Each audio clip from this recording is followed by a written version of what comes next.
마태복음 5장 3절 말씀입니다. 심령이 가난한 자는 복이 있나니 천국이 그들의 것이며. 한 번 더 읽어볼까요? 시작.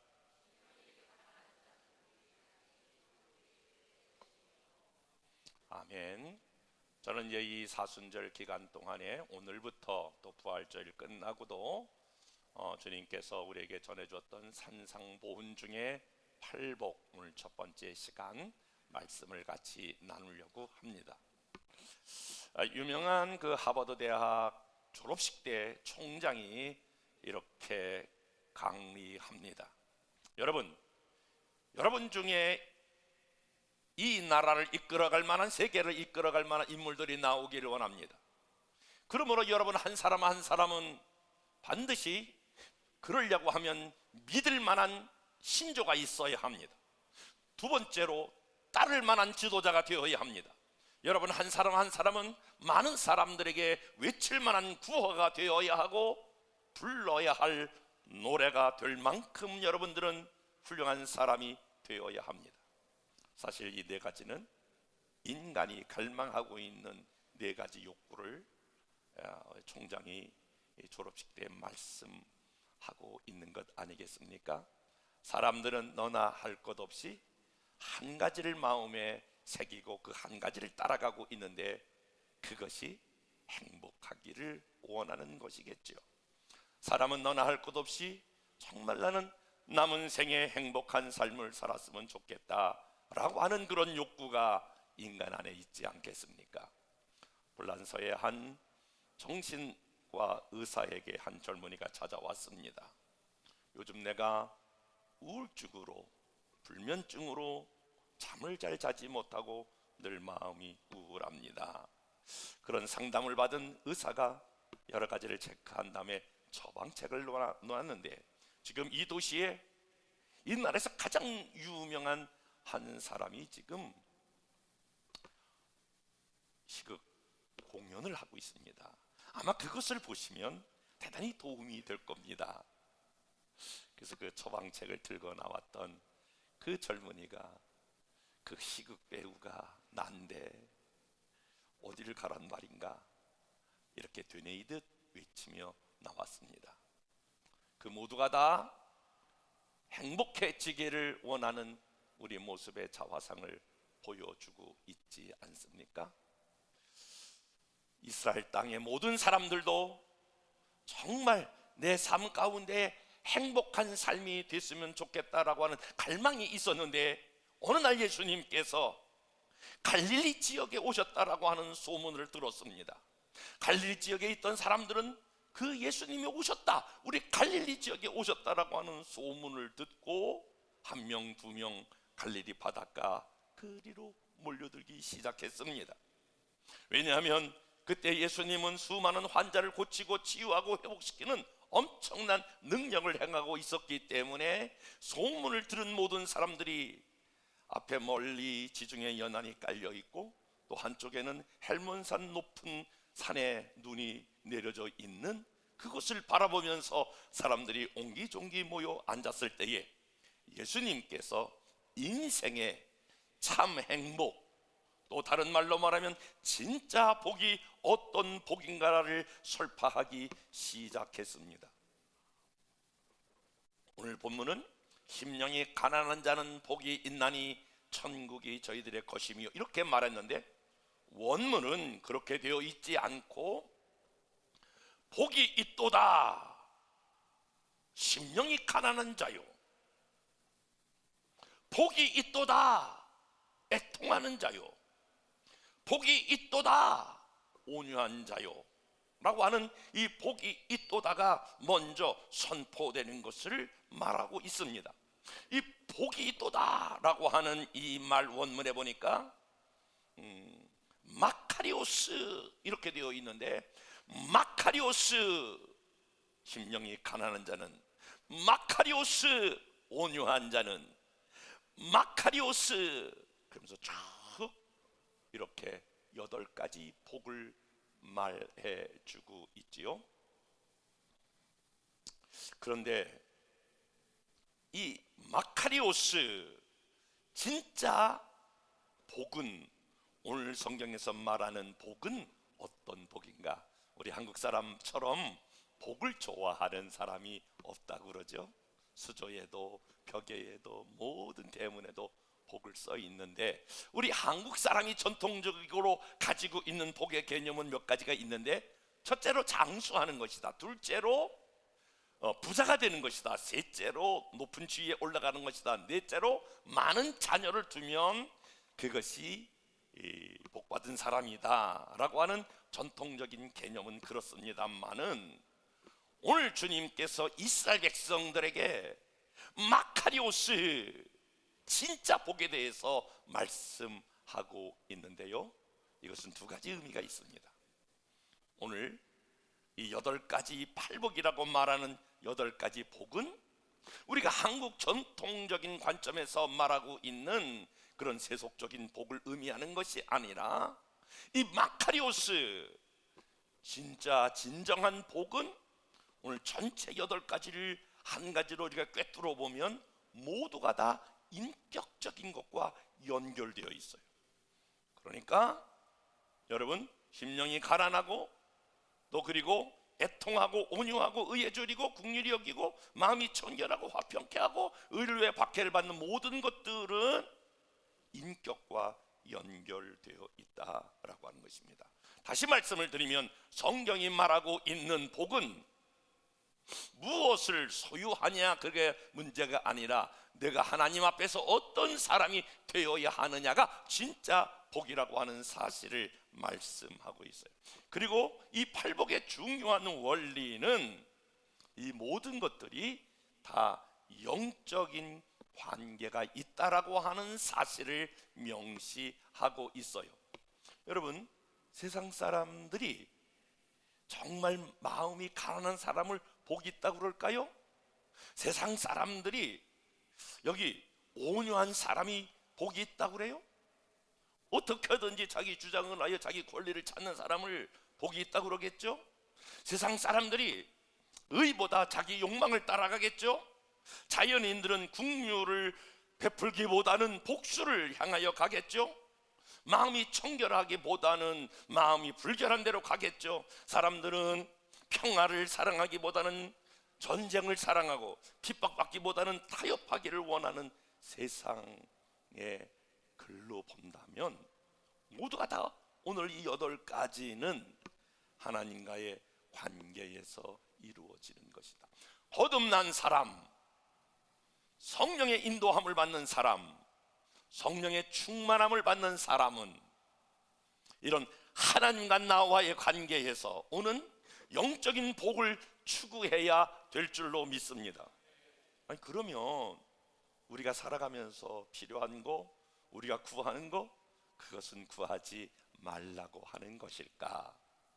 여러분, 우리가 오늘 주님이 말하는 8가지의 진정한 인격적인 복과 영적인 복, 오늘 성경은 이렇게 말하고 있죠. 너희는 먼저 그의 나라와 그의 의를 구하라. 그리하면 이 모든 것을 너에게 더하시리라.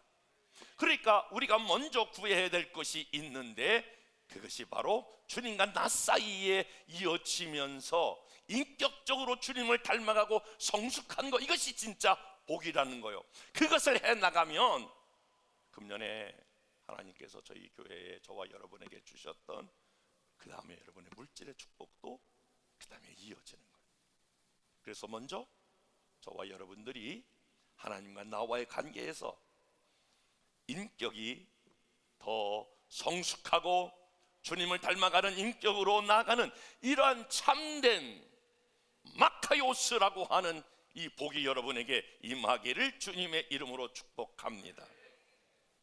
그러면 이 사실 마음이 가난하다라고 하는 이 팔복을 쭉 보면요, 마치 음계에서 도레미파솔라시도 이렇게 처음부터 마지막이 똑같나?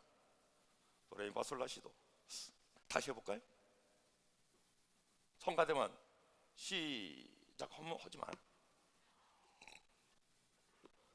이 팔음계와 같이, 그래서 그게 이 8가지 복이 아름다운 화물을 이루는 거예요.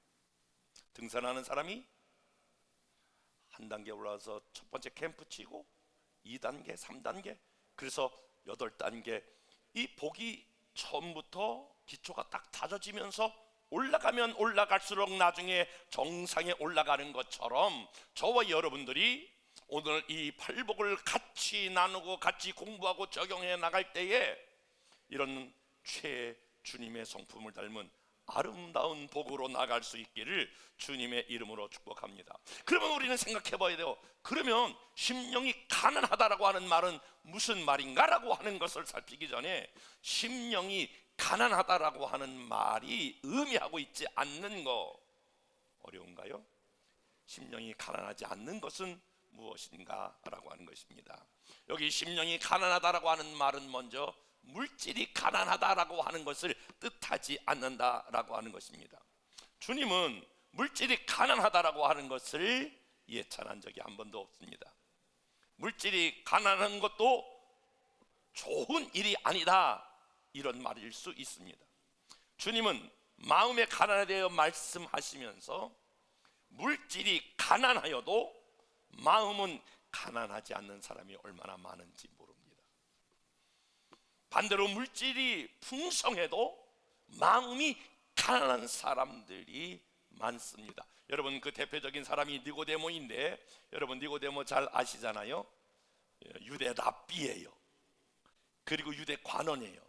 상당히 높은 지위에 올라갔어요. 그런데 높은 지위에 있는 사람이 30대 예수에게 찾아와서 내가 어떻게 하면 영생을 얻으리까 할 만큼 가난한 마음이 있었다라고 하는 거예요. 아리마대 요셉은 부자였어요. 예수님이 돌아가신데 아무도 오지 않았지만 그의 시신을 거두려고 할 만큼 예수님을 만나고 싶었고 돌아가신 예수님을 사모했던 그런 가난한 마음을 가지고 있었어요. 사랑하는 여러분, 물질이 많든지 적든지 여러분의 심령이 가난한 심령이 되어야 할 줄로 믿습니다. 마음이 가난하다라고 하는 것은 심지가 심약하다 그런 뜻이 아니에요. 그러니까 쉽게 놀라고 쉽게 두려워하고 부정적이고 그리고 아주 내향적인 그런 사람을 가리켜서 오늘 심령이 가난하다 그렇게 말하지 않는다라고 하는 거예요. 심령이 가난하다라고 하는 말은 속은 사실은 가난하지 않은데 굉장히 겸손한 척 이렇게 외식하지 않는 것을 의미해요. 자, 그러면 제가 오늘 다루려고 하는 것은 여러분, 심령이 가난한 자는 복이 있나니 천국이 저희 것이미요 라고 말했는데, 오늘 심령이 가난하다고 하는 말은 무슨 말일까요? 여러분들은 심령이 가난하다라고 하는 말을 어떻게 이해하시나요? 여러분 한번 생각해 보세요. 심령이 가난하다. 심령이 가난하다. 먼저 오늘 본문이 심령이 가난하다라고 하는 말은 심령이 겸손하다라고 하는 말로 대신 사용할 수가 있어요. 먼저 그런 면에서 여러분의 마음이 가장 복 중에 가장 중요하고 가장 기본이 되고 이게 없으면 다 무너지는 복이 있는데 저와 여러분의 마음이 겸손해야 될 줄로 믿습니다. 유명한 성 어거스틴에게 어느 날 제자가 찾아서 이렇게 물어요. 선생님, 기독교인에서 최고의 덕이 뭔가요? 첫 번째, 그것은 겸손이다. 그러면 선생님, 두 번째 기독교에서 가장 큰 덕목은 뭔가요? 두 번째도 겸손이다. 아니 그러면 선생님, 세 번째 기독교에서 가장 중요한 덕목은 뭔가요? 세 번째도 덕목이다. 그때 제자가 이렇게 물었어요. 그러면 겸손의 반대는 뭐예요? 교만이다. 그러니까 제자가 다시 물었어요. 교만이라고 하는 게 뭐지요? 물었더니 교만은 내가 겸손하다고 생각하는 게 교만이다. 사랑하는 여러분, 나는 겸손한 사람이야 이렇게 여러분 생각한다면 여러분들은 어거스틴의 논리에 의하면 저와 여러분들은 교만한 사람이다 라고 하는 것입니다.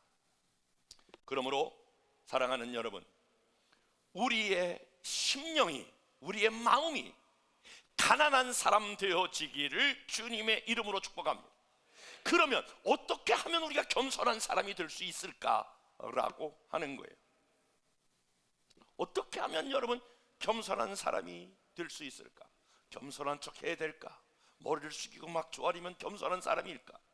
여러분, 겸손한 사람이 된다라고 하는 말은 철저하게 오늘 여기 가난이다라고 할 때에 이 가난이라고 하는 말은 원문에 보니까 푸토코스라고 하는 단어로 되어 있는데 따라서 해볼까요? 푸토코스. 다시 한번 푸토코스. 이 푸토코스라고 하는 이 단어는 상대적 가난이 아니에요. 여긴 1,000만 원 가졌는데 난 100만 원 가졌어. 그렇기 때문에 나는 가난한 사람이야. 저기는 50평 아파트 사는데 나는 15평 아파트 살았어. 그러니까 나는 이런 가난이 아니라는 거예요. 여기서 말하는 가난 푸토코스라고 하는 말은 절대적 가난을 의미해요. 마치 내가 열흘 굶었어요. 얼마나 배가 고파요. 만약에 내가 오늘 이 한 끼를 먹지 못하면 내가 지금 굶어 죽어가는 상태. 내가 이 물을 마시지 아니하면 나는 지금 곧 목말라 죽어버릴 수밖에 없는 이 절대적 맨 밑바닥의 가난. 이것이 바로 푸토코스 원문에 나타난 말씀이라는 거예요. 여러분의 마음이 얼마나 가난하신가요? 저는 이 말씀을 한 주간 묵상하고 준비하면서 여러 가지 것을 생각하고 여러 가지를 깨닫게 됐어요. 그리고 저 자신을 이렇게 뒤돌아보게 됐거든요. 저는 제가 하나님 앞에서 어떤 생각을 가지고 있을까? 여러분, 사람들과 이렇게 비교해서 하는 그런 것은 우리가 교만해질 확률이 많아요. 그런데 여러분, 이 겸손은 하나님 앞에서 자기 자신을 보는 거예요. 자기 자신을 보면 가난해질 수 있어요. 하나님 앞에서 자기 자신을 어떻게 볼 수 있을까요? 이사야는 당대의 위대한 선지자였는데 하나님 앞에 나가 성전에서 기도할 때에 자기 자신을 봤어요. 그 첫 마디가 하나님 앞에 섰던 오늘 이사야는 화로다 나여 망하게 되었도다. 나는 입술이 부정한 자로다. 그러면서 하나님 앞에 자기의 부정을 드러냈어요. 여러분, 베드로가 밤새도록 그물을 던졌잖아요. 그물을 던졌는데 고기 한 마리 잡지 못했어요. 근데 예수님께서 오셔서 그물을 배 오른편에 던지라. 그런데 배 오른편에 던졌어요. 성경은 그물이 찢어지도록 많은 고기가 잡혔어요. 그때 반응이 어떠했어야 될까요? 자, 한번 생각을 해보세요. 여러분, 하루 종일 장사하시는 분은 하나도 못 팔았어. 매출이 하나도 없었어. 그런데 어느 한 순간에 한 달 매출을 다 팔아, 다 돼버리는 그런 사건이 일어났어. 그러면 와, 대박이다. 아마 여러분들 입장으로 표현한다면 오, 할렐루야.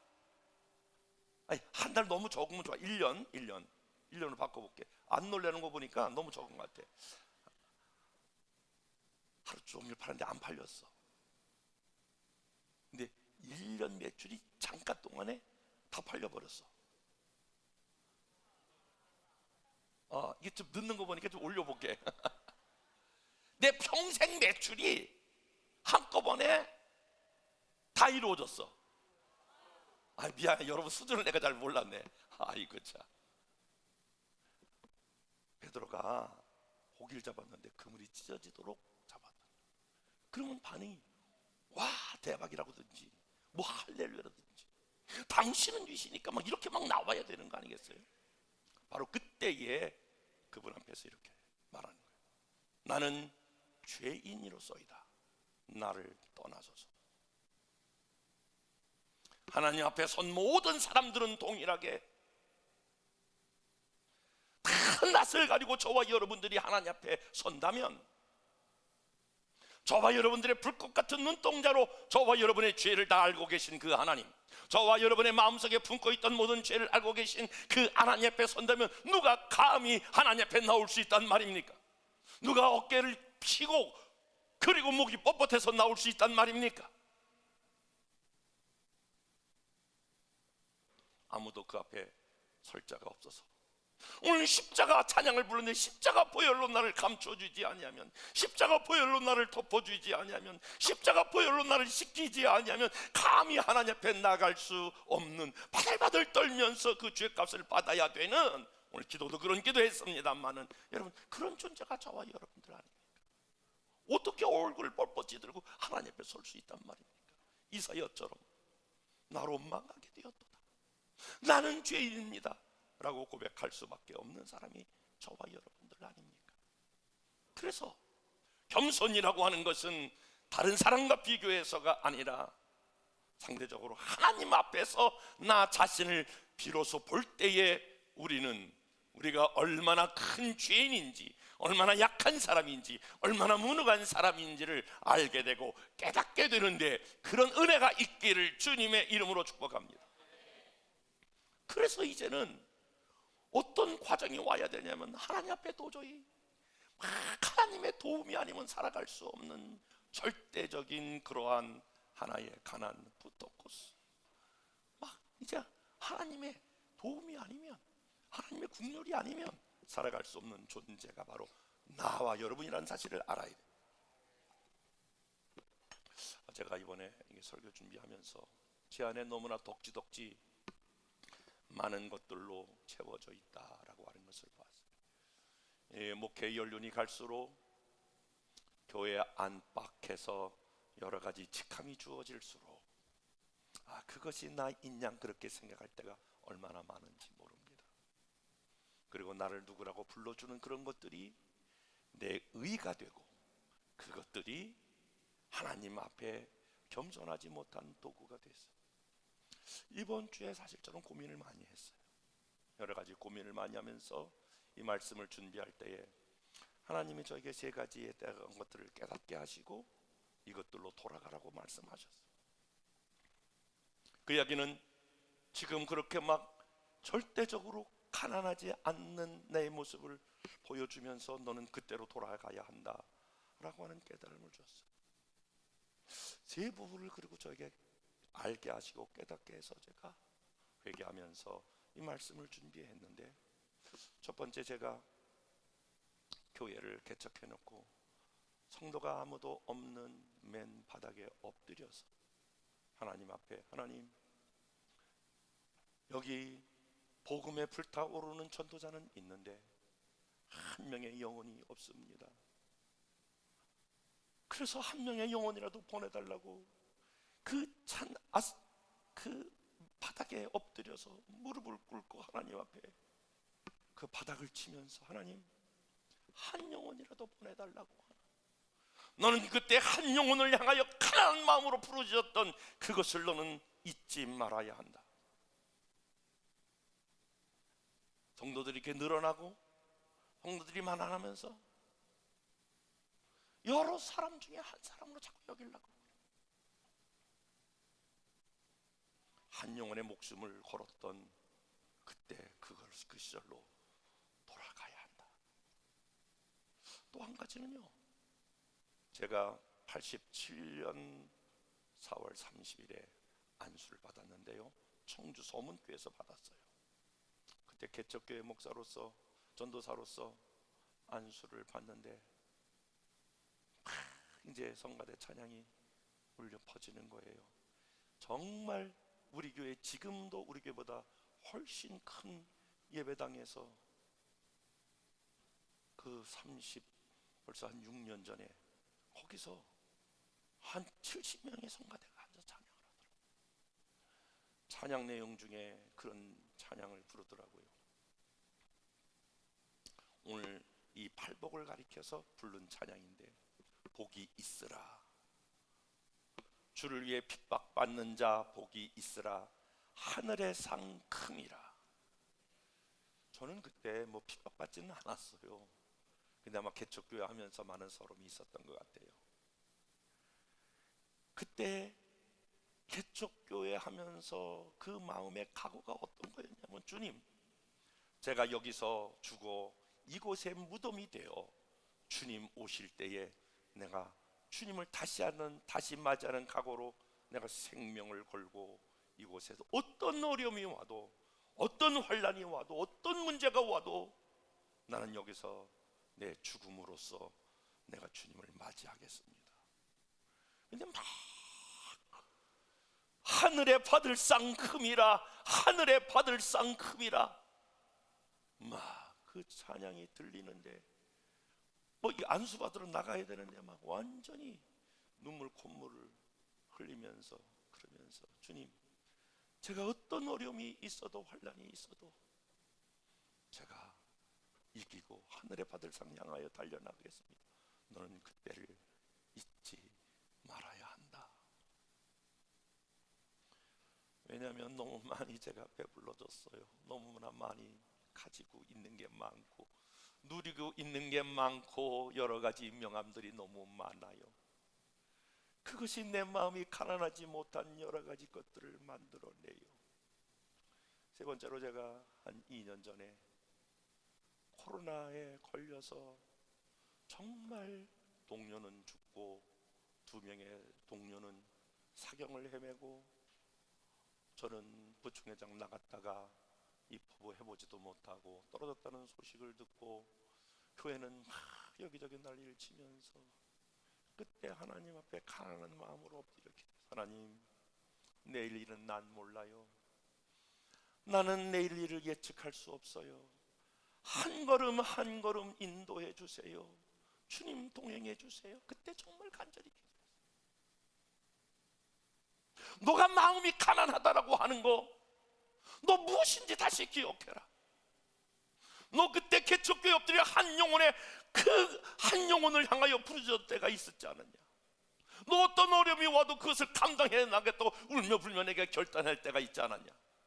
너 코로나 그때에 이제 내가 네 걸음을 걷지 않고 내 인도를 받기로 내가 가난한 마음으로 내가 매달릴 때가 있지 않냐? 너 그걸 회복해야 한다. 사랑하는 여러분, 저는 저의 고백을 드렸습니다마는 여러분의 마음은 무엇으로 부여해졌습니까? 저와 여러분의 마음에 가지고 있었던 것, 행했던 것, 그거 오늘 하나님 앞에 다 내려놓으시고, 여러분들도 여러분 시절에 간절히 하나님 앞에 가난한 마음으로 구했던 시절이 있지 않았습니까?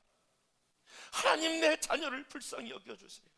하나님, 내 건강을 다시 회복시켜주세요. 하나님이 어려운 재정에서 나를 풀어주세요. 정말 밑바닥에서 부토코스 굶주린 사람이 오늘 저녁을 먹지 못하면 곧 내일 아사할 그러한 마음으로 부르짖었던 그 마음을 되찾기를 주님의 이름으로 축복합니다. 이 가난한 마음, 저처럼 덕지덕지 무엇을 많이 이렇게 붙여가지고 목회 오래 했다고 여러 가지 직함을 받았다고 마음이 높아져서 나가면 안 된다라고 하는 것을 다시 한번 깨달아 알게 하셨어요. 주님, 내가 행했던 모든 것들 제가 한 것이 아니라 다 주님이 하신 것입니다. 그 마음 가지고 주님 앞에 설 때를 생각하고 정말 부끄러운 마음으로, 여러분이 그렇게 심령이 가난한 자에게는 복이 임한다. 그 복은 무엇이냐? 천국이 너희들의 것임이라. 천국이 너희 것임이라고, 그들의 것임이라고 하는 말은, 여러분, 그렇게 심령이 가난하여 나는 하나님밖에 없어요, 난 주님밖에 없어요, 나는 주님 도와주시지 않으면 안 돼요, 절대적으로 주님만 붙잡는 사람에게는 여러분 심령에, 여러분의 가정에, 여러분의 교회에 천국이 임합니다. 여러분, 천국이 임한다라고 하는 말은 무슨 말일까요? 내 마음에 천국이 임하기 위해서는 내가 쌓았던 거 다 내려놓고 우리 주님의 보혈이 아니면 난 나갈 수 없어요. 주님이 보혈로 날 덮어주지 않으면 나는 이 죄를 내가 어떻게 할 수 없어요. 그래서 주님의 보혈을 붙잡고 주님의 그 의를 붙잡고 우리가 갈망하면서 나갈 때 천국이 임한다라고 하는 말은 드디어 주님의 통치가 임한단 말이에요. 하나님의 다스림이 임한다는 말이에요. 하나님의 역사가 일어난단 말이에요. 나는 오늘 여러분들에게 이렇게 외치고 싶어요. 여러분, 금년에 분명히 말씀드리지만 더 열심히 살려고 하지 마세요. 돈을 더 많이 벌어보려고 여러분 애쓰지 마세요. 난 여러분에게 당부해요. 믿음을 잃어가면서 신앙을 제대로 지키지 못하면서 세상 것을 구하려고 조금 더 애쓰고 노력하지 마세요. 그건 하나님이 주시는 것이 아니에요. 여러분 다 해보셨잖아요. 여러분 노력 안 하셨어요. 어떻게 보면 우리 성도들 보면 막 애처로워요. 저렇게 삶의 현장에서 조금이라도 더 벌어보려고 애써보려고 노력하셨잖아요. 그런데 어떻게 되셨어요? 대단한 부호를 느끼고 계시나요? 엄청난 부여를 경험하고 계시나요? 아니잖아요. 여러분, 내가 심령이 가난하여? 겸손하여? 주님만이 나의 구원입니다. 주님만이 나의 방패입니다. 주님만이 나의 축복입니다. 주님을 붙잡으면 천국이 임하고 주님이 여러분의 사업, 여러분의 모든 것을 그때부터 일을 시작합니다. 그러면 아까 제가 예를 들어 설명했는데 여러분이 10년 일할 거, 20년 일할 거 주님이 일하시면 한 번에 끝내. 우선순위를 바꾸시면 안 돼요. 나는 우리 열방의 모든 가족들이 금년 한 해 정말 다시 처음으로 여러분이 돌아가서 가난한 심령을 가지고 붙었고 주님이 도와주시고 주님이 함께하지 않으면 나는 곧 죽어요. 절박한 마음으로 제가 개척교회에 했던 그 시절, 코로나에서 사방이 다 둘러싸여서 주님만을 구했던 그 시간으로 돌아가길 제가 원했던 것처럼 여러분이 절대적으로 그 어려웠던 그 시절, 주님만을 구했던 그 시절로 돌아가 주님을 구하면 천국이 여러분에게 임합니다. 주님이 여러분 가운데 오셔서 여러분의 일을 앞서 행하시고 역사하시고 풍성한 결과, 놀라운 결과를 이루어 금년에 저희 교회에 주시고자 하는 축복, 갑절의 영감, 갑절의 부흥, 갑절의 축복이 이루어지는 주인공들이 될 줄로 믿습니다. 부디 여러분, 저와 여러분의 의를 다 내려놓고 가난한 심령으로 하나님 앞에 나아가 주님을 붙잡는 복된 성도들 되기를 주님의 이름으로 축복합니다.